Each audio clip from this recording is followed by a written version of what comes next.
Hi everyone, welcome to my channel.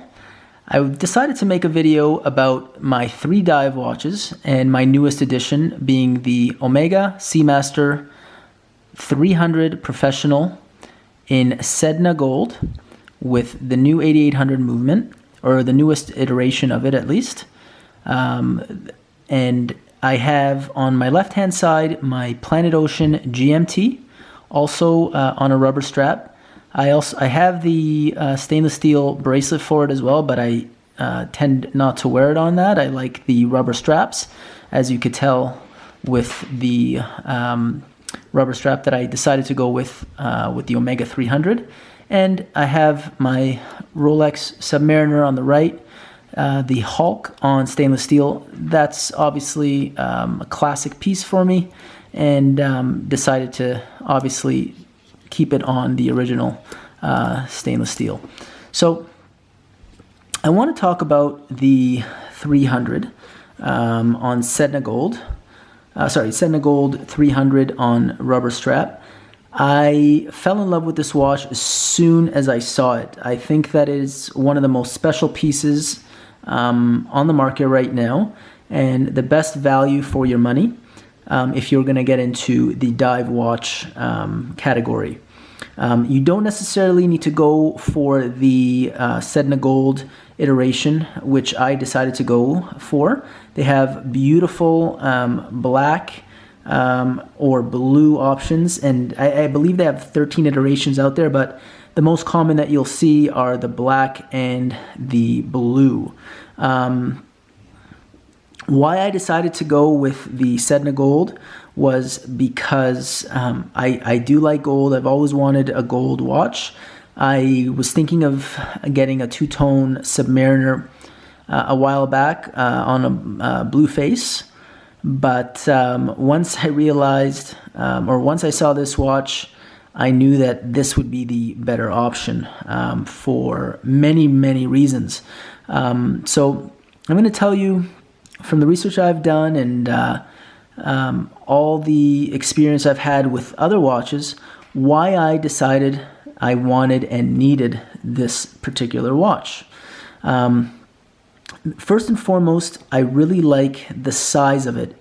It's 42 millimeters, and it doesn't sit very large on the wrist. I do have small wrists, and it doesn't seem overbearing or overpowering like the Planet Ocean that I have. It sits very nicely. Its profile is slim compared to other dive watches on the market, particularly the Planet Ocean. Again, this is not bashing any other watch I have, any other dive watch I have. I think they're beautiful in their own rights.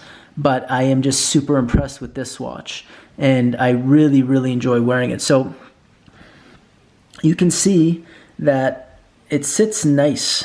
It doesn't seem too big, at least not for me. It's very comfortable on the rubber strap. So that's the first reason I love the watch so much. Second is the attention to detail, like the Sedna Gold on the bezel. It just seems to work so perfectly with the watch. It's not overbearing. It really works well with the other stainless steel elements of the watch, and just a beautiful, beautiful piece. I also like the waves. The wave dial that they brought back from the earlier iteration that came out in 1993, the original Bond watch. I love how they incorporated it into this new version. It's laser engraved, and it's a ceramic dial which has this beautiful reflection. It reflects light and looks different almost at every angle. It's really, really nice to look at, no matter which iteration you go with. And that's also something that really caught my attention. And the movement.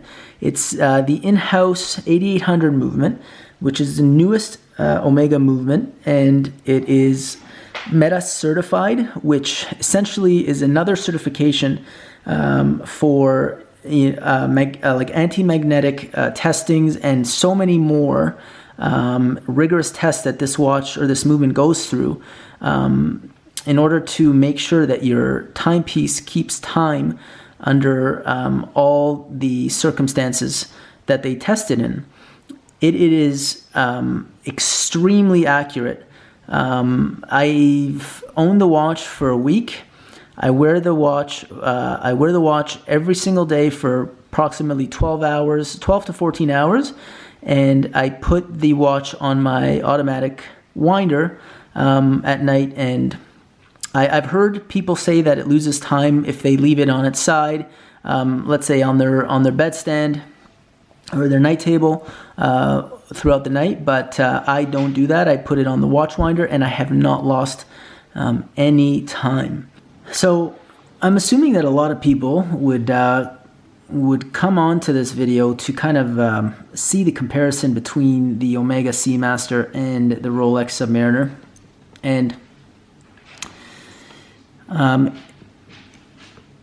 honestly, I don't think you can compare the two watches. I think they're both beautiful. I don't want to do a disservice to any one of them.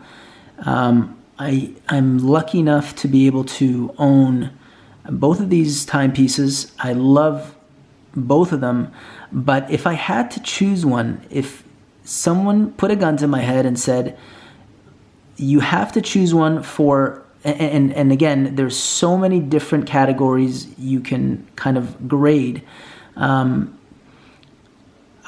would say your best value is definitely the Omega, and I don't know if it's my current situation and how I feel about wearing the watch, but I have to give the Omega a better grade in terms of how it feels on the wrist.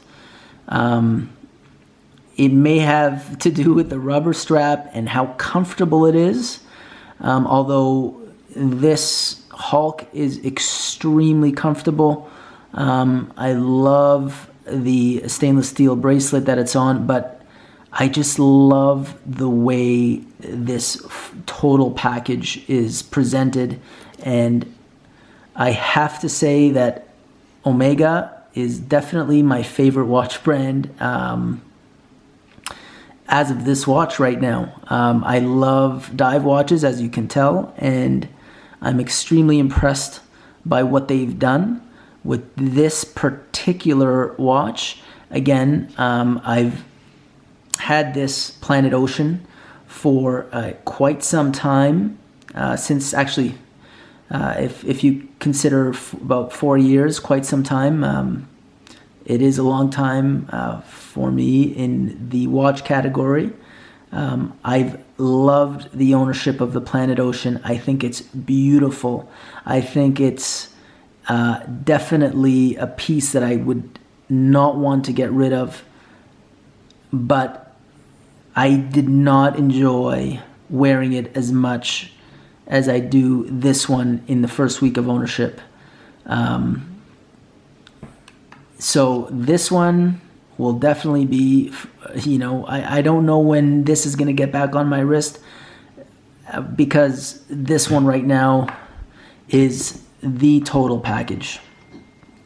The total package. And if you guys have any questions for me about the watch, about ownership of any of the 3 dive watches I've presented before you guys today, don't be shy to reach out and just shoot out a message in the comments, and I'd love to answer them for you. So for now, peace out and happy watch seeking.